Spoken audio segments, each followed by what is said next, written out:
BCM RGP basic civil engineering and mechanics बहुत ही ज़्यादा इजी सब्जेक्ट है, बहुत ही इजीली निकल जाएगा। मैं इस पे इतना लंबा वीडियो बनाने नहीं वाला हूँ।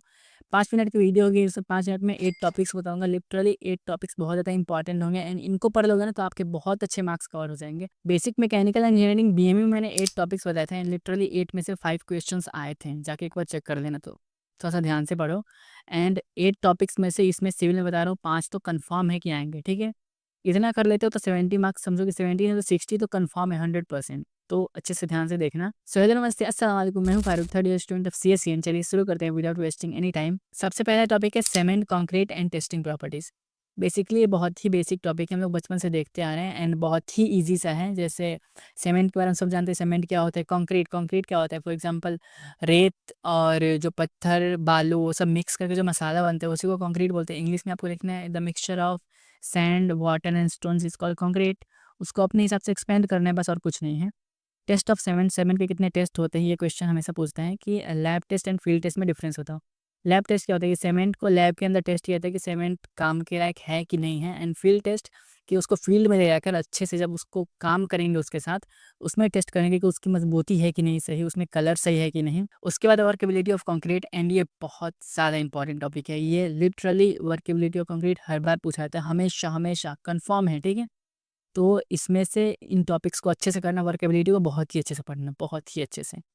क्यूरिंग ऑफ कंक्रीट क्या होता है, एंड ये बेसिकली जैसे कि हम लोग कुछ भी अगर कोई नई दीवार बनी हुई है तो उसमें लोग पानी डालते हैं ना, उसको बोलते हैं क्यूरिंग ऑफ कंक्रीट, कि कंक्रीट को पानी डाल के उसका केयर करना है। उसके बाद प्रॉपर्टीज़ ऑफ कंक्रीट, कितने प्रॉपर्टीज़ होते हैं। बेसिकली कंक्रीट एंड सीमेंट को पूरा पढ़ जाओ। एंड उसके बाद का टॉपिक है मोर्टार मेसनरी एंड बॉन्डिंग।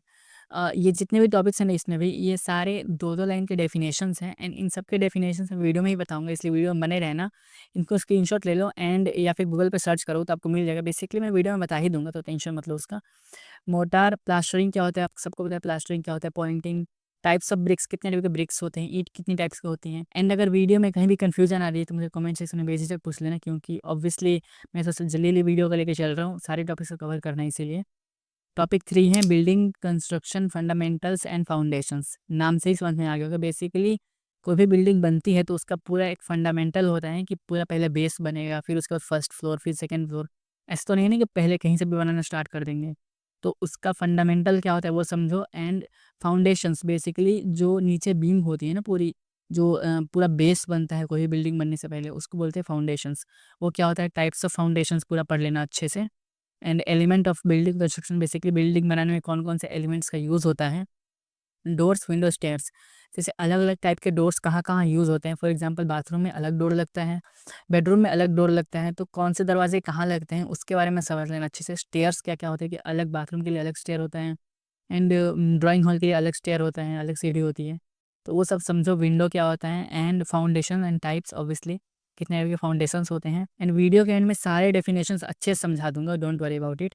उसके बाद का टॉपिक है सर्वेइंग फंडामेंटल्स। बेसिकली सर्वेइंग के क्या क्या फंडामेंटल्स होते हैं। सर्वेइंग क्या होती है, सर्वेइंग एंड मैपिंग। जैसे अगर कोई गांव साइड गया होगा कभी तो उसको पता होगा, खेत जो भी नापते हैं या फिर कोई भी ज़मीन जिसको नापते हैं ना उसी को सर्वेइंग बोलते हैं। अगर आपने बीसीईएन की लैब्स की होंगी तो आपको पता होगा, बीसीईएन की लैब्स में अच्छे से समझाते हैं कि सर्वेइंग क्या होती है। आपको ग्राउंड में लेके जाते हैं, एक मशीन होती है, आपको पूरा सिखाएंगे कि कैसे ज़मीन को नापते हैं, कैसे उसको लिखते हैं, उसी को बोलते हैं सर्वेइंग, ठीक है। तो सर्वेइंग एंड मैपिंग भर लेना क्या होता है। ट्राइवर्सिंग पढ़ लेना, fore bearing and back bearing, levelling and pitch types. Levelling क्या होती है, एंड ये सारे दो दो मिनट के टॉपिक्स हैं, सबके डेफिनेशंस बता दूंगा। उसके बाद का टॉपिक बहुत ज़्यादा इंपॉर्टेंट है, हमेशा आता है, वो है contour mapping and remote sensing. Remote sensing बहुत बार पूछा गया एंड कॉन्टोर मैपिंग हमेशा ही पूछता है, हमेशा ही पूछता है, ठीक है। तो इन चीज़ों को ध्यान पे रखना। इसमें है, इसमें बहुत सारे टॉपिक्स थे लेकिन मैंने इसको कंसाइज करके एकदम कम बना दिए हैं कि जितना आप पढ़ पाओ 2 से 3 दिन में। तो contour, contour and contour line क्या होती है ये पढ़ लेना आप। प्रॉपर्टीज एंड कॉन्टोर लाइंस क्या होते हैं, रिमोट सेंसिंग, बस इसमें इतना ही पढ़ लेना, रिमोट सेंसिंग क्या होता है। इसमें इतना इनफ है, बहुत सारे टॉपिक्स है लेकिन इतना इनफ है, ठीक है, अच्छे मार्क्स के लिए इतना इनफ है। उसके बाद का टॉपिक है fundamentals of statics and force system. Basically system of force क्या होता है एंड इसमें होता है कोप्लेनर, कॉनकरेंट एंड नॉन कॉनकरेंट। ये तीनों टॉपिक्स हैं, ये तीनों टॉपिक्स बहुत बार एग्जाम से पूछे गए हैं, बहुत बार पूछे गए हैं, तो इन तीनों के डेफिनेशंस देख लेना।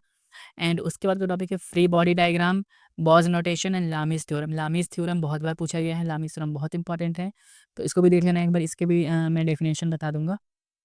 उसके बाद है ट्रस्ट एनालिसिस। इसमें बहुत सारे टॉपिक्स हैं बट मैंने इसको ओनली एक टॉपिक बना के रखा है क्योंकि ये बहुत इंपॉर्टेंट है। इसको मैंने स्पेशली एक टॉपिक दे के रखा है, trust analysis, method of solving, कि इसके कितने मेथड्स होते हैं, ठीक है। उसके बाद टॉपिक है स्ट्रक्चरल मैकेनिक्स। पहला पार्ट है बीम एनालिसिस। इसके अंदर shear force and bending moments, shear force बहुत बार पूछा गया है, एंड बेंडिंग मोमेंट्स क्या होता है ये देख लेना।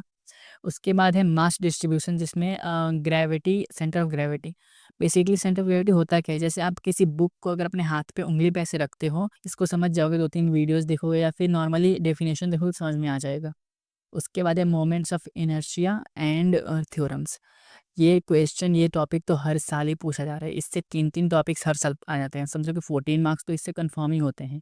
तो मोमेंट्स ऑफ इनर्शिया बहुत ज़्यादा इंपॉर्टेंट है, बहुत ज़्यादा इंपॉर्टेंट है, ठीक है।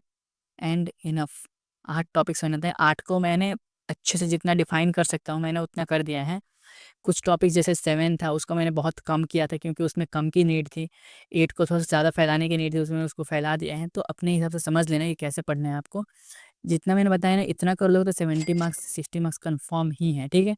बैक तो बिल्कुल नहीं लगेगा, इतना पढ़ लोगे तो बहुत ही इंपॉर्टेंट टॉपिक्स हैं। एंड इन सब के डेफिनेशंस मेरे डिस्क्रिप्शन बॉक्स में हैं, जाके चेक करना। तो उसमें सारे डेफिनेशन सिंप्लीफाइड वे में जितना मैंने अच्छे से समझा सकता हूँ मैंने समझा दिया है। इसको वीडियो में भी दिखा सकता था बट ऑब्वियसली वीडियो लंबी नहीं करनी मेरे को। तो वीडियो पसंद है वीडियो को लाइक करना, चैनल सब्सक्राइब करना।